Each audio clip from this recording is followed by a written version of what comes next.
Hello students, कैसे हैं आप लोग। स्टूडेंट्स, इस वीडियो में हम लोग जो डिस्कस करने जा रहे हैं, this is very important content of this chapter, the structure of eukaryotic and prokaryotic cell. पिछली वीडियो में हमने जो प्रोकैरियोटिक और यूकैरियोटिक सेल में जो डिफरेंसेस पढ़े थे, अगर वो वीडियो आप लोगों ने नहीं देखी है तो इस वीडियो के डिस्क्रिप्शन बॉक्स में जो लिंक दिया है उससे आप देख सकते हैं। स्टूडेंट्स, इस वीडियो में हम लोग पहले यूकैरियोटिक सेल के स्ट्रक्चर के बारे में पढ़ेंगे, फिर उसके बाद प्रोकैरियोटिक सेल के स्ट्रक्चर के बारे में पढ़ेंगे। ये बहुत इम्पॉर्टेंट भी है। अगर आपको स्ट्रक्चर समझ में आता है तो आप 10th और 11th क्लास में जो बायोलॉजी का पोर्शन पढ़ते हैं तो आपको वो काफ़ी आसान हो जाता है। तो इसीलिए आप इसको देखते रहिए, कहीं मत जाइए। चलिए स्टार्ट करते हैं हम लोग। ये आप लोग पढ़ भी चुके हैं, वैसे तो आप 7th क्लास में इसको अच्छे से पढ़ चुके हैं, लेकिन फिर भी हम लोग इसको अच्छे से यहाँ पर डिस्कस करेंगे। तो सबसे पहले हम लोग structure of eukaryotic cell. Eukaryotic cell, आप लोग प्रोकैरियोटिक और यूकैरियोटिक सेल में जो डिफरेंसेस हमने पढ़े थे उसमें ये क्लियर हो चुका होगा कि यूकैरियोटिक सेल के एग्जाम्पल एनिमल सेल या एनिमल्स और प्लांट्स होते हैं। तो प्लांट्स और animals are the eukaryotes. Students, पिछली वीडियो में हमने आपको बताया भी था कि यूकैरियोट्स और यूकैरियोटिक सेल दोनों में अंतर है। यूकैरियोटिक सेल का एक टाइप है और यूकैरियोट्स उसका एग्जाम्पल है या लिविंग बीइंग है जिसमें यूकैरियोटिक सेल मिलती है। तो animal and plants are eukaryotes, so the cell of animal and plant is eukaryotic cell. तो आप इसको समझ रहे होंगे। तो पहले तो हम लोग स्ट्रक्चर ऑफ एनिमल सेल पढ़ेंगे, फिर उसके बाद हम लोग बैक्टीरिया और प्लांट सेल की स्ट्रक्चर का डिटेल से उसको स्टडी करें।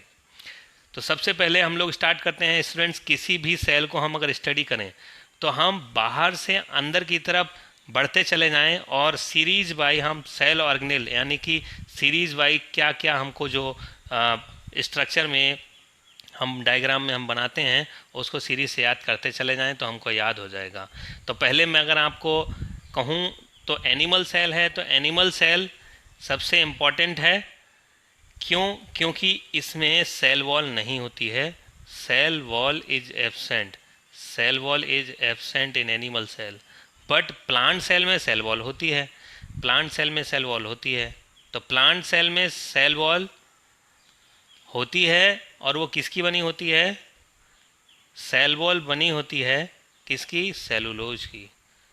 सेलुलोज क्या है? एक सबस्टेंस है, एक टाइप ऑफ कार्बोहाइड्रेट है जिससे ये सेल वॉल बनी होती है प्लांट्स में। तो एनिमल सेल में कोई सेल वॉल नहीं होती, तो हम लोग सेल वॉल सबसे आउटर मोस्ट कवरिंग सेल में क्या होती है? Cell wall. लेकिन वो तो एनिमल सेल में नहीं है तो उसको हम लोग नहीं पढ़ेंगे। तो इसका मतलब outermost covering in animal cell is cell membrane. क्या होती है? सेल मेम्ब्रेन होती है। तो आप लोग देखिए, ये सेल मेम्ब्रेन। तो बाहर से हम शुरू करेंगे सेल मेम्ब्रेन नंबर 1, इसको हम लोग नंबर 1 दे देते हैं। Number 1 cell membrane. Cell membrane क्या होती है? Cell membrane it is the outermost covering. ये लिपिड और प्रोटीन की बनती है। लिपिड क्या होता है? लिपिड एक फैट, हम लोग कह सकते हैं जो फैटी सबस्टेंसेस होते हैं उन्हीं का एक डेरिवेटिव होता है लिपिड, उससे बनता है, फैट से लिपिड बनता है। तो लिपिड और प्रोटीन, प्रोटीन तो आप समझते हैं। तो लिपिड और प्रोटीन दोनों के मिक्सचर से सेल मेम्ब्रेन बनी होती है।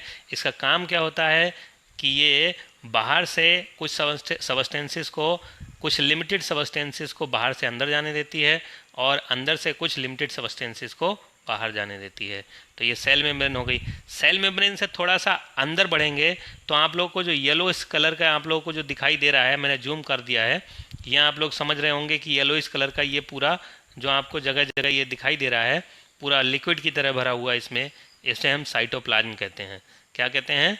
साइटोप्लाज्म। तो अब साइटोप्लाज्म क्या होता है? Cytoplasm it is the jelly like substances which is filled inside the cell. तो सेल के अंदर एक जेली लाइक सबस्टेंस भरा होता है। जेली लाइक सबस्टेंस, जैसे आप लोगों ने जेली वाली टॉफ़ी खाई होगी, तो जेली इसी की तरह है, मतलब डेंस होता है, बिल्कुल लिक्विड नहीं होता है, तो इसकी तरह होता है। तो ये हो गया हमारा नंबर 2।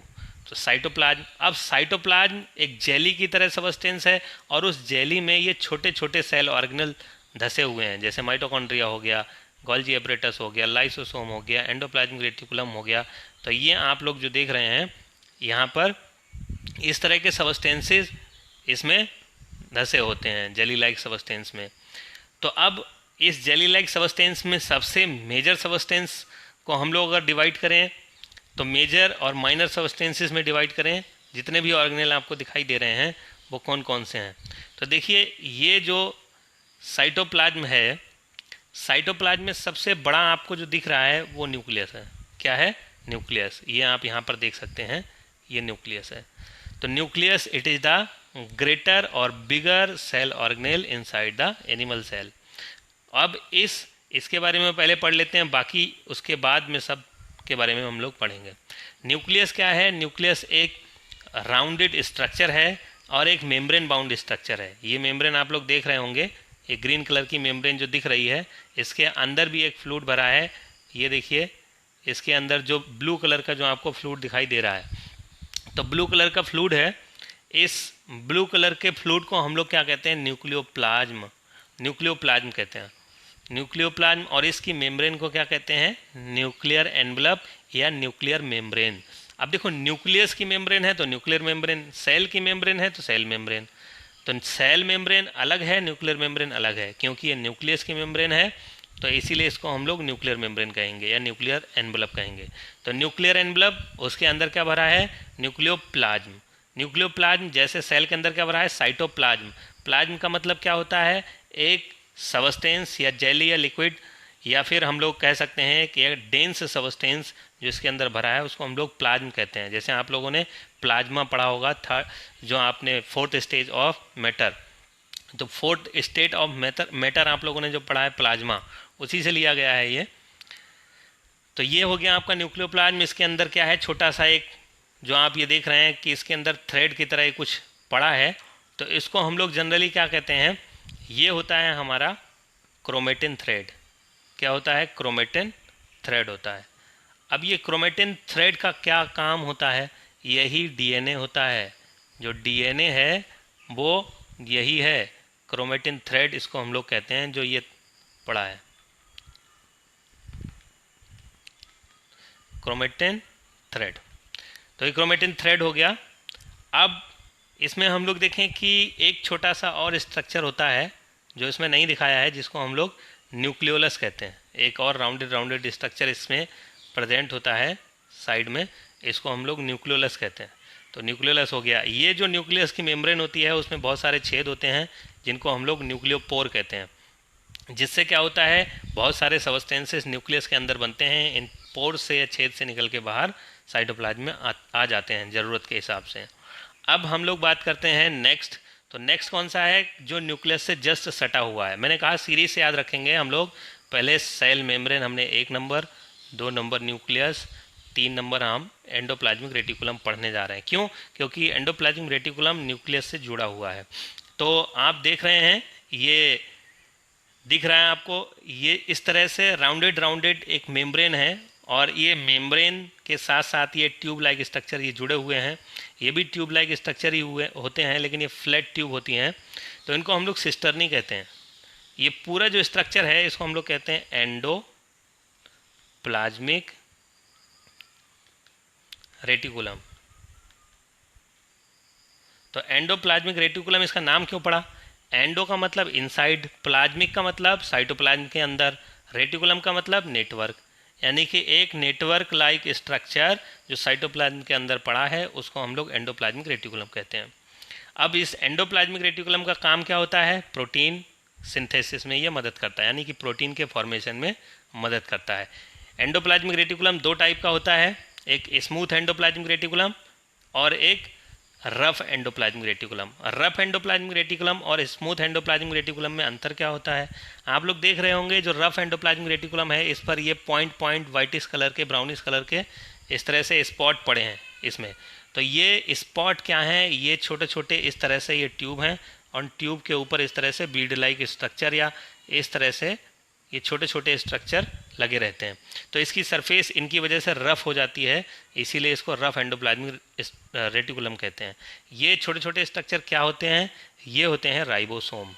राइबोसोम तो राइबोसोम प्रेजेंट होने की वजह से एंडोप्लाज्मिक रेटिकुलम की सरफेस रफ हो जाती है, तो उसे रफ एंडोप्लाज्मिक रेटिकुलम कहते हैं, और यही प्रोटीन सिंथेसिस में हेल्प करता है। अब बात करते हैं स्मूथ एंडोप्लाज्मिक रेटिकुलम क्या होता है। जो आप देख रहे हैं ये स्मूथ एंडोप्लाज्मिक रेटिकुलम है। क्यों? क्योंकि इसकी सरफेस पर कहीं भी छोटे छोटे वो Beed like structure ribosome present नहीं है, तो इसकी सरफेस स्मूथ होती है, चिकनी होती है due to the absence of ribosome. इसीलिए इसको हम लोग स्मूथ एंडोप्लाज्मिक रेटिकुलम कहते हैं। इसका काम क्या होता है? इसका काम होता है लिपिड सिंथेसिस। जो अभी हम लोग कह रहे थे सेल मेम्ब्रेन लिपिड और प्रोटीन की बनी है, तो ये लिपिड का फॉर्मेशन करने में मदद करता है। तो एंडोप्लाज्मिक रेटिकुलम हो गया। अब बात करते हैं, आप लोगों ने देखा होगा कि इसमें देखिए जो छोटे छोटे राइबोसोम जुड़े हैं, तो हम राइबोसोम के बारे में बात कर लेते हैं। एक दूसरे से लिंक करके चलेंगे तो आपको याद भी रहेगा और आप उसको अच्छे से समझ भी पाएंगे।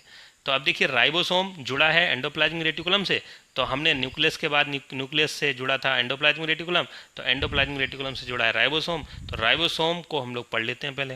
राइबोसोम क्या होता है? वैसे तो ये दिखने वाला इस तरह से बीड लाइक स्ट्रक्चर होता है। अब ये बीड लाइक स्ट्रक्चर या एक जो मन के जैसा स्ट्रक्चर होता है, ये एक्चुअल में हम लोग बाहर से देखते हैं तो ये हमें राउंड राउंड गोल दिखाई देता है, लेकिन वास्तव में इसका स्ट्रक्चर ऐसा होता है। यानी कि इसमें ये इस तरह से दो छोटे छोटे पार्ट होते हैं। तो इसमें एक बिगर पार्ट होता है और एक स्मॉलर पार्ट होता है। तो हम इन दोनों पार्ट्स को नाम देते हैं सब यूनिट। सब यूनिट, तो सब यूनिट इसको नाम देते हैं। अब एक सब यूनिट बड़ा है, एक सब यूनिट छोटा है, तो इसको हम स्मॉलर सब यूनिट कहते हैं, इसको हम लोग बिगर सब यूनिट या फिर लार्जर सब यूनिट कहते हैं। तो लार्जर सब यूनिट ऊपर वाला जो दिखाई दे रहा है आपको, और स्मॉलर सब यूनिट एक छोटा वाला आपको दिखाई दे रहा है। अब इनके बीच में क्या होता है? जब प्रोटीन की सिंथेसिस होती है, बड़े क्लासेस में आप लोग जब पढ़ेंगे 11 क्लास में 12 क्लास में आएंगे, तब आपको पता चलेगा कि ये mRNA है। mRNA क्या होता है, ये सब बात की बात है। आप लोगों को अभी उतना ही बताएंगे जितना अच्छे से आप समझ सकें। तो ये आपका बड़ी जो यूनिट है, इस बड़ी यूनिट का साइज एस में मेजर करते हैं हम लोग। इसका साइज, ये एनिमल सेल है, तो एनिमल सेल के राइबोसोम जो होते हैं वो 80 एस होते हैं। एस क्या होता है? एक साइंटिस्ट जो थे स्वेडबर्ज एक साइंटिस्ट थे, उन्होंने एस एक यूनिट दिया to measure the size of ribosome. Ribosome का साइज मेजर करने के लिए उन्होंने एस एक यूनिट दे दी।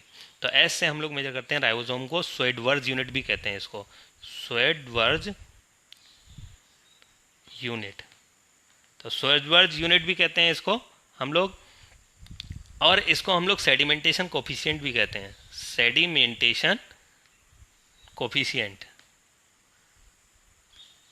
सेडिमेंटेशन कोफिशिएंट, इसका मतलब क्या होता है? इसका मतलब ये होता है कि अगर हम जैसे किसी बाल्टी में हम लोग पानी के साथ सॉइल और उसमें थोड़ा गार्बेज मिक्स कर दें, कूड़ा मिक्स कर दें, तो हम लोगों को जब उसको खूब तेज़ी से घुमाएंगे राउंड राउंड उस वाटर को जो उसमें भरा है बाल्टी में, तो जो कूड़ा है वो सरफेस पर ऊपर आ जाता है। यानी जिसका साइज़ बड़ा है वो ऊपर आ जाता है और जिसका साइज़ छोटा है वो नीचे आ जाता है। तो आप लोग सेडिमेंटेशन तो समझते हैं। तो डेंसिटी के अकॉर्डिंग राइबोसोम जो होते हैं उनकी दोनों सब यूनिट जो होती हैं वो अलग अलग डेंसिटी की होती हैं। तो इसीलिए वो सेंट्रीफ्यूगेशन ट्यूब, यानी कि इस प्रोसेस को हम लोग जब इसको राउंडेड लिक्विड को जब घुमाते हैं तो इसको सेंट्रीफ्यूगेशन कहते हैं। सेंट्रीफ्यूगेशन ट्यूब में कहाँ पर स्टैंड करता है, कहाँ पर आ जाता है, कहाँ पर स्टेबल हो जाता है या कहाँ पर सेडिमेंट हो जाता है, तो सेडिमेंटेड होने की वजह से ही इसको हम लोग क्या कहते हैं? Sedimentation coefficient. तो ये तो हो गया राइबोसोम। राइबोसोम क्या करता है? राइबोसोम इसके ऊपर लगा रहता है और प्रोटीन बनाता है, और प्रोटीन इन ट्यूब्स के थ्रू इसमें इकट्ठी होती रहती हैं एंडोप्लाज्मिक रेटिकुलम में, और उसके बाद जहाँ पर इनकी ज़रूरत होती है डिस्ट्रीब्यूट हो जाती हैं। तो ये तो हो गया राइबोसोम। अब बात करते हैं कि राइबोसोम ये जितने जुड़े हुए स्ट्रक्चर थे वो हमने समझ लिए। अब उसके बाद आप लोग बहुत पॉपुलर सेल ऑर्गेनेल जो है माइटोकॉन्ड्रिया, उसके बारे में बात करते हैं। Mitochondria it is also known as the power house of cell. तो पावर हाउस ऑफ सेल इसको हम लोग क्यों कहते हैं? Power house of cell. Power house of cell इसलिए कहते हैं क्योंकि जितनी भी हमारी बॉडी को या जितनी भी सेल के अंदर ये सारी जो एक्टिविटी होती हैं उनको एनर्जी की ज़रूरत होती है, और वो एनर्जी की सप्लाई कौन करता है? माइटोकॉन्ड्रिया। इसीलिए इसको power house of the cell हम लोग कहते हैं। तो ये power house of the cell है। अब इसका और स्ट्रक्चर हम लोग पढ़ेंगे और इसका फंक्शन भी पढ़ेंगे जो एनर्जी का फॉर्मेशन करता है। अब इसके बाद अगर हम लोग देखें तो दूसरा स्ट्रक्चर हमारा और कौन सा है? Golgi apparatus. यानी कि अगर हम लोग फिर से सीरीज अपनी बनाएं तो number 1 cell membrane, number 2 nucleus, number 3 endoplasmic reticulum, number 4 ribosome, and number 5 mitochondria, and number 6 Golgi apparatus. Golgi apparatus क्या है बच्चों? गोल्जी एपरेटस, गोल्जी एक साइंटिस्ट थे, उन्होंने सबसे पहले इसको डिस्कवर किया था, उसी के नाम पर इसका नाम पड़ गया गोल्जी एपरेटस। तो गोल्जी एपरेटस, एक्चुअली एपरेटस इसको इसलिए कहा क्योंकि ये कई सारे स्ट्रक्चर होते हैं, तो पूरे सबको मिला करके हम लोग गोल्जी एपरेटस कहते हैं। अब ये गोल्जी एपरेटस देखें तो इसमें होता क्या है? ये इस तरह से ट्यूब लाइक स्ट्रक्चर होते हैं। तो ये ट्यूब लाइक स्ट्रक्चर इस तरह से एक दूसरे के पैरेलल होते हैं। तो ये पैरेलल स्ट्रक्चर, इनके जो ट्यूब होते हैं इनको सिस्टर्नी कहते हैं, एंडोप्लाज्मिक रेटिकुलम की तरह। एंडोप्लाज्मिक रेटिकुलम से ही इसका फॉर्मेशन होता है, तो इसीलिए इसमें भी इसी की तरह ट्यूब लाइक स्ट्रक्चर दिखाई देते हैं। इनके जो ट्यूब्स के एंड होते हैं, ये एंड्स स्वेलअप हो जाते हैं और स्वेलअप होने के बाद टूट करके अलग हो जाते हैं, और ये राउंडेड स्ट्रक्चर को हम लोग वेसाइकल कहते हैं। तो वेसाइकल्स का फॉर्मेशन जो होता है वो गोल्जी एपरेटस से होता है। तो आप लोग इसमें देखेंगे कि ये देखिए सिक्रेटरी वेसाइकल, यानी कि ये इससे छोटे छोटे वेसाइकल जुड़े हुए हैं। वेसाइकल, ये सिस्टर्नी, इन सबको मिला करके हम लोग गोल्जी एपरेटस कहते हैं। इसका दूसरा नाम गोल्जी बॉडी भी होता है। तो ये काम क्या करते हैं? ये छोटे छोटे वेसाइकल जो प्रोटीन एंडोप्लाज्मिक रेटिकुलम बनाता है, वो एंडोप्लाज्मिक रेटिकुलम से जब डिस्ट्रीब्यूट होती है तो इसके अंदर बंद हो जाती है, इस वेसाइकल के अंदर, और ये वेसाइकल मूव करती है पूरे सेल में, जहाँ इसकी ज़रूरत होती है प्रोटीन की उसको पहुँचा देती है। तो इसको हम लोग traffic police of the cell भी कहते हैं। गोल्जी एपरेटस को हम लोग traffic police of the cell भी कहते हैं। तो traffic police of the cell, traffic police of the cell कौन है? Golgi apparatus. और power house of the cell कौन है? माइटोकॉन्ड्रिया। तो आप अच्छे से समझ रहे होंगे। फिर इसके बाद गोल्जी एपरेटस के बाद हम लोग अगर देखें तो फिर हम लोग को जो दिखाई दे रहा है वो लाइसोसोम है। अब लाइसोसोम किससे बनता है? गोल्जी एपरेटस से। तो गोल्जी एपरेटस से लाइसोसोम बनता है, इसीलिए हम लोग लाइसोसोम से कनेक्ट करके गोल्जी एपरेटस को और गोल्जी एपरेटस से कनेक्ट करके लाइसोसोम को पढ़ते हैं।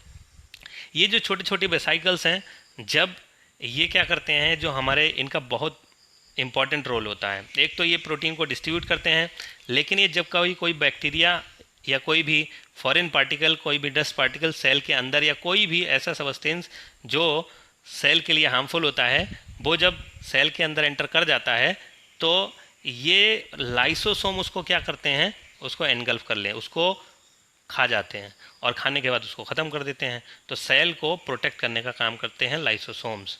ये बहुत इंपॉर्टेंट स्ट्रक्चर है, लेकिन ये कभी कभी बहुत हार्मफुल हो जाता है। क्यों हार्मफुल हो जाता है? यही जो secretory vesicle of the Golgi body या गोल्जी एपरेटस, ये सिक्रेटरी वेसाइकल जब किसी भी फॉरेन पार्टिकल को या फूड मटेरियल को खा जाती है या फिर उसको अपने अंदर बंद कर लेती है तब, और उसको डाइजेस्ट कर लेती है, तो उसको हम लोग लाइसोसोम कहने लगते हैं। वही लाइसोसोम कहलाता है। अब ये जो लाइसोसोम है वो एक तो यूजफुल भी है, लेकिन साथ ही साथ बहुत हार्मफुल भी है। ये कभी कभी क्या करता है? पूरे सेल को ख़त्म कर देता है। कैसे ख़त्म कर देता है? ये इसलिए ख़त्म कर देता है क्योंकि जब ये किसी फॉरेन पार्टिकल को बाहर से पकड़ करके सेल के अंदर साइटोप्लाज्म से पकड़ करके और उसको ख़त्म कर देता है, उसको डाइजेस्ट कर देता है, तब इसको हम लोग क्या कहते हैं? तब ये डाइजेस्ट कर देता है। मतलब कैसे डाइजेस्ट करता होगा? इसकी जो मेम्ब्रेन है वो उसमें डाइजेस्टिव एंजाइम सिक्रीट करती है। तो इसमें about 64 type of digestive enzymes present होते हैं। तो वो डाइजेस्टिव सबस्टेंस जो हैं, इसको जब किसी फॉरेन पार्टिकल को डाइजेस्ट कर सकते हैं, तो ये किसी भी सेल ऑर्गेनेल के कांटेक्ट में जब आता है तो उसको भी डाइजेस्ट कर सकता है। और ये ऐसा कब होता है? जब ये बस्ट हो जाता है। तो बस्ट होने पर ये सेल को ही ख़त्म कर देता है, इसीलिए इसका नाम क्या पड़ा है लाइसोसोम का? Suicidal bag of cell. Suicidal bag of cell. तो सुसाइडल बैग ऑफ सेल इसीलिए इसको हम लोग कहते हैं।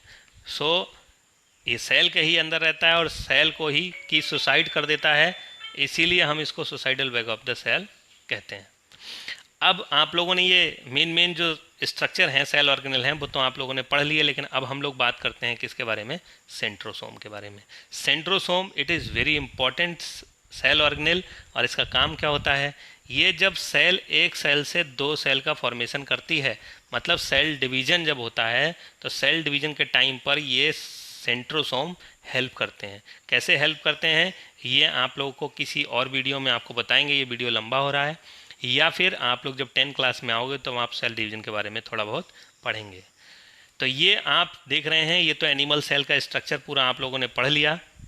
अब इसके बाद में हम लोग चलते हैं नेक्स्ट स्ट्रक्चर जो हम लोग, या फिर इसके जो सारे सेल ऑर्गेनेल हैं उनके हम सबको अच्छे से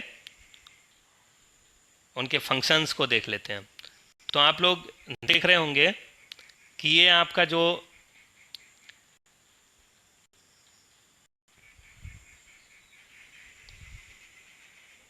आप देख सकते हैं एनिमल सेल के सारे सेल ऑर्गेनेल हैं और उनके कुछ फंक्शंस दिए हैं। तो आप लोगों को वैसे मैंने काफ़ी कुछ बता दिया है, आप इसका स्क्रीनशॉट लेकर के इसको अच्छे से पढ़ भी सकते हैं। चलते हैं हम लोग अब प्लांट सेल का स्ट्रक्चर के बारे में बात करते हैं। प्लांट सेल में क्या खास बात होती है, तो देखिए अब ये है प्लांट सेल।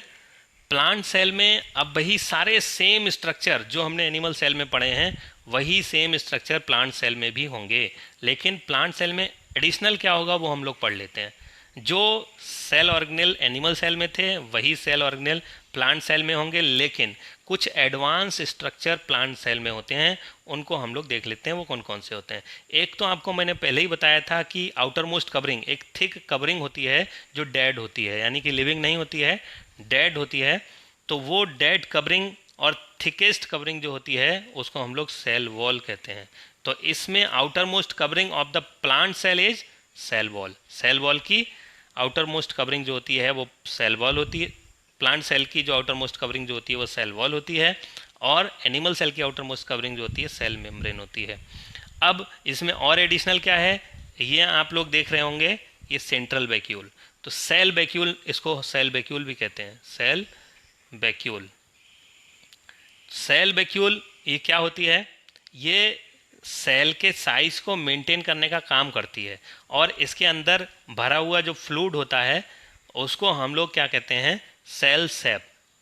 सेल सैप, तो सेल सैप इसको हम लोग कहते हैं। और इसकी जो मेम्ब्रेन, एक और क्वेश्चन पूछा जाता है 9th क्लास में, what is the membrane of cell vacuole, और name the membrane of cell vacuole, इसको हम लोग कहते हैं टोनोप्लास्ट। टोनोप्लास्ट, तो tonoplast is the membrane of cell vacuole. Cell vacuole की मेम्ब्रेन को टोनोप्लास्ट कहते हैं। ये क्या करता है, सेल के साइज को मेंटेन करने का काम करता है। जैसे सेल में अगर वाटर एब्जॉर्ब होगा तो वाटर सेल के साइज को बढ़ाने की कोशिश करेगा, तो उसको मेंटेन करने के लिए ये सेल वैक्यूल उस वाटर को अपने अंदर एब्जॉर्ब कर लेती है। और सेल के साइटोप्लाज्म में जब वाटर की कमी होती है तब उस वाटर की कमी को पूरा करने के लिए सेल वैक्यूल वाटर को सप्लाई कर देती है। तो इस तरह से ये काम करती है, बहुत सारे सब्सटेंसेस को स्टोर भी करती है, कभी कभी ये एक्सक्रीशन में भी हेल्प करती है। अब उसके बाद अगर हम लोग देखें तो सेल वॉल एडिशनल फीचर हो गया है किसमें, दूसरा सेंट्रल वैक्यूल हो गया, और तीसरा मेन इंपॉर्टेंट जो है वो क्लोरोप्लास्ट है। क्योंकि आप लोग जानते हैं the plants are green in colour due to the presence of chlorophyll. और क्लोरोफिल, अब मैं आपको थोड़ा सा क्लियर करा देता हूँ कि यहाँ पर क्लोरोफिल और क्लोरोप्लास्ट में क्या अंतर है। क्लोरोप्लास्ट आप लोग देख रहे होंगे, ये क्लोरोप्लास्ट, ये जो स्ट्रक्चर आपको दिख रहा है ये कई सारे हो सकते हैं, यानी कि एक सेल के अंदर कई सारे माइटोकॉन्ड्रिया, कई सारे क्लोरोप्लास्ट होते हैं। इन क्लोरोप्लास्ट के अंदर एक कलर, एक सबस्टेंस केमिकल होता है। तो ये केमिकल कैसा कलर का होता है, ग्रीन कलर का। तो ग्रीन कलर के केमिकल को हम लोग क्या कहते हैं, क्लोरोफिल। क्या कहते हैं, क्लोरोफिल। तो क्लोरोफिल एक केमिकल है जो ग्रीन कलर का होता है, किसके अंदर बंद रहता है, क्लोरोप्लास्ट के अंदर। और क्लोरोप्लास्ट के अंदर बंद रहता है तो फिर फोटोसिंथेसिस भी कहाँ होता है, कहाँ पर, फोटोसिंथेसिस होता है किसके अंदर, क्लोरोप्लास्ट के अंदर। तो क्लोरोप्लास्ट के अंदर फोटोसिंथेसिस होता है और photosynthesis is the very important and it is the unique feature of the green plants. तो ग्रीन प्लांट का होता है ये यूनिक फीचर। तो ये आप समझ चुके हैं, 3 एडवांस फीचर हैं किसके, number 1 cell wall, number 2 central vacuole, number 3 chloroplast. ये किसके एडवांस फीचर हैं, प्लांट सेल के। प्लांट सेल में एक चीज़ और है, ये प्लास्टिड, ये क्लोरोप्लास्ट जो है वो एक तरह का प्लास्टिड ही है। प्लास्टिड हम लोग जो इसको कहते हैं वो इस तरह का ग्रीन कलर का पिगमेंट यानी ग्रीन कलर का केमिकल, इसी तरह से बहुत अलग अलग तरह के केमिकल होते हैं, तो उनको स्टोर करने वाली जो बॉडी होती हैं यानी कि पिगमेंट स्टोरिंग बॉडी या फूड स्टोरिंग बॉडी, उनको हम लोग प्लास्टिड कहते हैं। जो कलर वाले सब्सटेंस को स्टोर करने का काम करती हैं उनको प्लास्टिड कहते हैं। तो प्लास्टिड जो होते हैं वो आपको किसी दूसरे वीडियो में वैसे बता देंगे, लेकिन प्लास्टिड आपको फिर भी 3 नाम हम आपको बता देते हैं जो क्या क्या होते हैं। एक तो आपका क्लोरोप्लास्ट, दूसरा आपका क्रोमोप्लास्ट और तीसरा होगा ल्यूकोप्लास्ट क्या है, ल्यूकोप्लास्ट आपका ये कलरलेस होता है, क्रोमोप्लास्ट जो होता है वो कलरफुल होता है, और क्लोरोप्लास्ट जो होता है वो ग्रीन कलर का होता है। यानी जिसमें ग्रीन कलर का पिगमेंट रहेगा वो क्लोरोप्लास्ट हो गया जो आप देख रहे हैं ये। क्रोमोप्लास्ट जिनमें कलरफुल सबस्टेंसेस रहेंगे, ल्यूकोप्लास्ट जिसमें कोई भी कलर वाला सबस्टेंस नहीं रहेगा, केवल कलरलेस फूड स्टोर होता है। बाकी आप लोग समझ सकते हैं पेरोक्सीसोम ये भी एक सेल ऑर्गेनेल ही है, और आप लोग साइटोस्केलेटन जो देख रहे होंगे ये क्या है, ये भी एक तरह का कुछ माइक्रोफिलामेंट्स जो होते हैं वो रिजिड बनाने के लिए सेल को या साइटोप्लाज्म को थोड़ा सा रिजिडिटी देने के लिए ये प्रेजेंट होते हैं। तो ये था प्लांट सेल और एनिमल सेल के बारे में। अब हम लोग देखते हैं आगे स्टूडेंट्स। अब ये आप लोग जो देख रहे हैं what is the difference between the plant cell और एनिमल सेल और प्लांट सेल के बीच में क्या डिफरेंसेस हैं, तो आप लोग ध्यान से देख लीजिए इसको। है प्लास्टिड अभी हम लोग डिस्कस कर चुके हैं, यानी प्लांट सेल में क्लोरोप्लास्ट होता है, इसमें नहीं होता है एनिमल सेल में। इसमें सेल वॉल होती है जो सेलुलोज की बनी होती है, एनिमल सेल में नहीं होती है। इसी तरह से आप लोग देख सकते हैं इसमें लार्ज सेंट्रल वैक्यूल होती है, इसमें अगर सेल वैक्यूल होती है तो बहुत थोड़े समय के लिए होती है और स्मॉल साइज़ की होती है। इसमें प्लाज्मोडेस्मेटा होता है। अब प्लाज्मोडेस्मेटा क्या होता है, इट इज़ वेरी इंपॉर्टेंट, आपको ये थोड़ा सा मैं बता देता हूँ। प्लाज्मोडेस्मेटा क्या है इसको देख लीजिए यहाँ से। जब एक सेल दूसरे सेल से जुड़ती है, यानी कि एक सेल ये है जब दूसरे सेल से जुड़ेगी इस तरह से, और इन दोनों सेल के बीच में आप जो देख रहे हैं ना यहाँ पर छोटे छोटे सेल वॉल जो है ख़त्म है, या सेल वॉल जो है वो बहुत पतली है या बिल्कुल नहीं है, तो ये ब्रिज का काम करते हैं। यानी कि एक सेल जब दूसरे सेल से जुड़ती है तो उनके आपस में मटेरियल को एक्सचेंज करने के लिए छोटे छोटे पोर या ट्यूब लाइक स्ट्रक्चर या ब्रिज लाइक स्ट्रक्चर जो होते हैं, इनको हम लोग प्लाज्मोडेस्मेटा कहते हैं। क्या कहते हैं, प्लाज्मोडेस्मेटा। तो प्लाज्मोडेस्मेटा ये होता है। अब प्लाज्मोडेस्मेटा प्लांट सेल में होते हैं लेकिन एनिमल सेल में प्लाज्मोडेस्मेटा नहीं होते। तो आप लोग यहाँ से ये देख रहे हैं कि प्लाज्मोडेस्मेटा इसमें होते हैं लेकिन एनिमल सेल में नहीं होते हैं प्लाज्मोडेस्मेटा। अब इसमें डू नॉट हैव सेंट्रियोल, इसमें सेंट्रियोल नहीं होता है इसमें, लेकिन एनिमल सेल में सेंट्रियोल होता है। अब इसमें do not have cholesterol in cell membrane में कोलेस्ट्रॉल नहीं होता है। एनिमल सेल की सेल मेम्ब्रेन में कोलेस्ट्रॉल होता है। कोलेस्ट्रॉल क्या होता है, ये भी एक फैट का डेरिवेटिव है या लिपिड का डेरिवेटिव है, और ये आप बड़े क्लासेस में 10 और 11 में अच्छे से पढ़ेंगे। ये वीडियो लंबा हो रहा है इसीलिए मैं चीज़ों को बहुत थोड़े समय में बता रहा हूँ। इसमें क्या है, जो रिजर्व फूड मटेरियल प्लांट में होता है वो स्टोर एक्सेस ग्लूकोज, जो ग्लूकोज होता है वो स्टार्च के फॉर्म में स्टोर हो जाता है। यहाँ पर जो ग्लूकोज होता है वो ग्लाइकोजन के फॉर्म में स्टोर होता है। अगर क्वेश्चन आता है what is the reserve food material of animal, तो ग्लाइकोजन होगा। What is the reserve food material of starch, तो what is the reserve food material of plants, तो स्टार्च होगा। इसमें रेगुलर शेप होता है, फिक्स्ड शेप होता है। इसमें एमॉर्फस इन शेप, यानी कि सेल जो शेप जो होता है वो वेरी करता है, यानी कि सेल इस तरह की भी हो सकती है, इस तरह की भी हो सकती है, या इस तरह की भी हो सकती है। तो ये तो थे differences between the plant cell and animal cell. अब हम लोग बात करते हैं बैक्टीरियल सेल के बारे में। तो देखिए बैक्टीरियल सेल ये कौन सी सेल है, प्रोकैरियोटिक सेल। आपको पहले ही बताया प्रोकैरियोटिक सेल कौन सी होती है, जिनमें न्यूक्लियस नहीं होता है। अभी आप लोग जो पढ़ के आ रहे हैं, यानी कि क्रोमेटिन थ्रेड, जो थ्रेड लाइक स्ट्रक्चर होता है वो तो होता है, जिसको हम लोग बैक्टीरिया में न्यूक्लियाइड नाम देते हैं, लेकिन इसके चारों तरफ ये न्यूक्लियर मेम्ब्रेन नहीं होती, इसीलिए हम लोग कहते हैं न्यूक्लियस इज एब्सेंट। तो न्यूक्लियस नहीं होता है, तो इसीलिए कहा जाता है। तो प्रोकैरियोटिक सेल, और इसका एग्जाम्पल क्या है, बैक्टीरिया। एक और एग्जाम्पल आपको बताया था हमने, वो क्या था, माइकोप्लाज्मा। तो माइकोप्लाज्मा क्या है, एग्जाम्पल है किसका, प्रोकैरियोटिक सेल का, माइकोप्लाज्मा। तो माइकोप्लाज्मा बैक्टीरियल सेल, ये एग्जाम्पल है किसके, प्रोकैरियोटिक सेल के। अब जल्दी से इसके स्ट्रक्चर को देख लेते हैं। इसमें क्या होता है, सेल वॉल होता है। सेल वॉल आपको पिछली वीडियो में हमने आपको बताया था कि सेल वॉल प्लांट में किसकी बनी होती है, सेलुलोज की, किसमें, प्लांट में। लेकिन बैक्टीरिया में किसकी बनी होती है, पेप्टाइडोग्लाइकेन की। पेप्टाइडोग्लाइकेन भी एक तरह का कार्बोहाइड्रेट है, और इसके अंदर और दूसरे सबस्टेंसेस भी मिक्स होते हैं, तो इसको हम लोग पेप्टाइडोग्लाइकेन कहते हैं।